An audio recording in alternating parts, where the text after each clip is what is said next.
Hey everybody, welcome back. This is our East Coast. My name is Eli. Thank you so much for joining us one more time. So last week we had a good conversation with Jed Wood. He's the president of the Pennsylvania Campground Owners Association.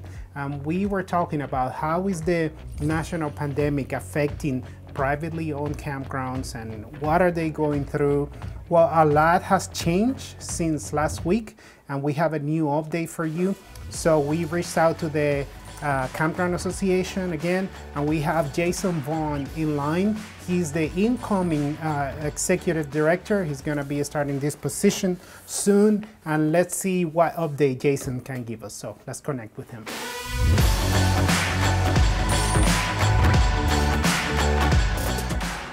Hey everybody, so as I mentioned it before, we have Jason Vaughn on the line. He's the executive director of the Pennsylvania Campground Owners Association. Last week we had a conversation with Jed Wood, who is the president, and a lot has changed since then. So we are gonna connect with Jason and see if he can give us a little update. How are you, Jason? Good. How you guys doing today? We're doing great. Thank you so much for taking the time. I am assuming that you are going crazy right now with the last minute news about opening, right? Yes, we are. Yeah, certainly it's been a long 6 weeks. You know, we've been very active. Myself, Beverly, and Debbie, from the office, and a bunch of our board members and a bunch of our campgrounds, as well as campers in general. You know, we've been super active trying to get this rolling and trying to get, you know, our message out there and trying to get our industry open. Certainly, it has been a long, challenging thing. You know, a lot of that we had to do was create some kind of tools for our members, educate the campers and the campgrounds as to, you know, how we can mitigate the spread. And certainly, we have been real active with that. We did have 4 hours with the government meetings just yesterday, and we're told we were going to get some good news, and we were expecting not quite as good news. So that worked out really well. We were expecting to be able to open next week, so we had all been preparing for that.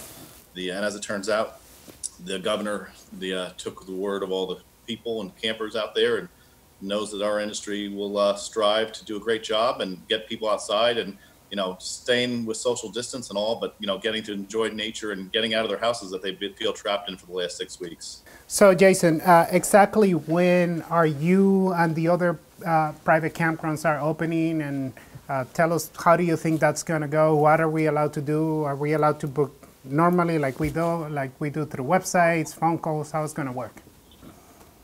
Sure. We actually, you know, a lot of our members are going to try to open partially this weekend. A lot are going to open on the 8th and the 15th. You know, they've got to still things in place. We certainly have to be prepared with some of the stuff and new guidance and, you know, the face mask stuff and some of the Plexi Shield stuff. Mm-hmm. You know, our members are working on and getting some of these tools for cleaning, you know, certainly to make sure that they get to clean all their facilities. Our members are prepared for that and have been preparing.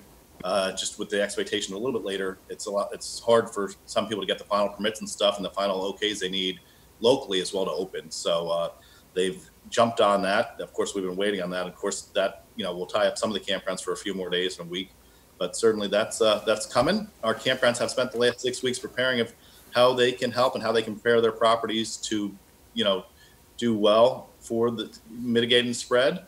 And you know, the campers we're looking forward for them to get out too. We know that they've got, you know, big investments in the campers and they're excited and they've been waiting all winter. And, you know, I'm sure they're tired of staring at the walls in their house. So getting them to get out and see some nature is going to be good for everybody. Yeah, I was pleasantly surprised when I heard the news yesterday that the governor, when they took this decision, mental health was actually a weighing factor in the decision, which, you know, my wife and I have been talking that we don't understand why they close campgrounds, where it's like the perfect place for social distancing. You're in your rig, you're in contact with nature.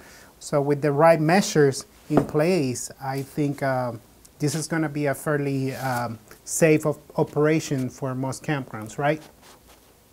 Yes, absolutely. Yeah. And I think campers are prepared. And I think, you know, certainly having lived this at home for the last 5 or 6 weeks and being on the front lines in their communities and stuff, they certainly are prepared for this as well. And I know that they're looking forward to just getting out, and they understand that the social distancing things will still stay in place, and that some of the areas are still a little bit more tough as far as hard hit than others. And we're looking forward to it. I mean, the numbers have been all good the last week or two, so hopefully, this keeps going forward, and we can all get back to a better sense of a new normal in the coming weeks. Yeah, Jason, I know it's maybe not fair for me to ask you how operations are going to run, because every campground is different. Everybody has different procedures. But how do you think that the camping experience is going to change, at least for the next couple months? How do you think it's going to be a typical check-in procedure, and what should our RVers expect as far as changes in the campground? I'm guessing that playgrounds are going to be closed. Like, what can we expect? Yes, great question. And certainly that is going to be the thing going forward. And different areas of the state, things will open up sooner than others. But, for the immediate future, playgrounds will be closed. Recreation will be limited to your family. So that's going to be a huge change. A lot of campground activities have to be canceled because of the no congregation people. That makes a lot of that stuff hard. A lot of our campgrounds have been working on some pretty neat ideas for activities that, will be family based, and that people can do on their leisure. The nice part is that we can still get open and we can get some of those things. You can have your campfires. A lot of the outdoor activities like fishing and hiking will still be able to take place. A lot of the campgrounds will be able to still offer some things like basketball and tennis, although it will be just for your family and you don't have to bring your own equipment. So there's some of that stuff. If there's some, I know I talked to a campground this morning that has mini golf, and we were going through different ways that they could actually keep that going with the sanitizing, the things in between each one, and family at a time. So our members are hard at work trying to figure out how they can get as many activities going for our campers as soon as possible and get them to enjoy the great outdoors. Yeah, Jason, in our channel, we as you know, we review many campgrounds, and we try to cover all the different buckets. Like the charming, the small family campground, all the way up to glamping machines. Really large corporations. But I believe, and you correct me if I am wrong, that in this case, this situation is going to benefit the smaller campgrounds. I mean, if you think of many, the small privately owned campgrounds are in really beautiful areas where there is a lot to do. Some of them are connected to hiking trails. There is more outdoor things to do. If you think of bigger campgrounds, well, they have the pool, they have the bar, they have the restaurants, but all of those things are out of the equation, probably for the rest of the year. Do you think that this is going to provide a window of opportunity for smaller campgrounds? Small campgrounds always have a great opportunity, and they have a great customer base because they get to be like, I think I've heard you in one of your recent videos just talking about how you feel like family with your local campground and stuff. Yes. And, our small campgrounds have that. But our large campgrounds too in Pennsylvania, I mean, we don't have as many as some of the other states. I mean, we primarily have, I'd say 75 or 80% of the campgrounds are small mom and pop kind of places. But the large campgrounds certainly have a lot to offer, and there's a lot in their communities. I mean, Pennsylvania is a great state as far as recreational stuff outside. So yeah, I think for the big campground experience, it'll probably change some with the bars being closed and the pools and that sort of stuff. But rivers will be open, pools will be opening. I mean, the Department of Health has said that they will be able to open. And I think the way it looks right now, and this could change, is that, as soon as campgrounds get out of the red and get to green and yellow, they'll be able to open those.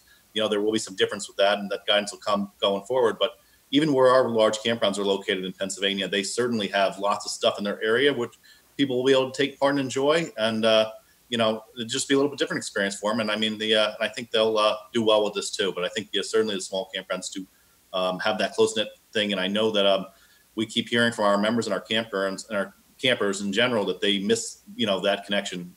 They feel like family. A lot of our parks have been in business 20, 30 years. A lot of them are on third generation families camping with them. So, we miss the campers too. They're ready for them to come back. Yeah, absolutely. Thank you so much for the update. We are thankful of you taking the time. Can you give me a little bit of information about your campground? Where are you located right now, Jason? And tell us a little bit about your campground. We're in the Pocono Mountains, the whatchamacallit, Pennsylvania, the northeastern section of the great state of Pennsylvania. There's, of course, a lot to do up in the Poconos. the real big nature area. The of course, shopping was real big in our area too, as well as golf and some of that other stuff at water parks. So that stuff is all going to be changing for the near future. So we are blessed that, as a campground, we're able to be open, which is something that, some of these other industries are going to have struggle with going forward too. I mean, we of course wish them the best of luck, but, certainly we're looking forward to people being able to experience nature. I mean, spring is starting to bloom. It's starting to look real nice outside. So it's great. Campers are going to see that soon. Yeah. Also, Jason, I believe that you guys organize 1 or 2 RV shows on the States too. I believe it's the one in York, right? Which was postponed at the beginning of the season. Is that still happening? So yes, the right now I'm just checking the exact dates so I can give them to you. Sure, take your time. Our RV show was scheduled for March.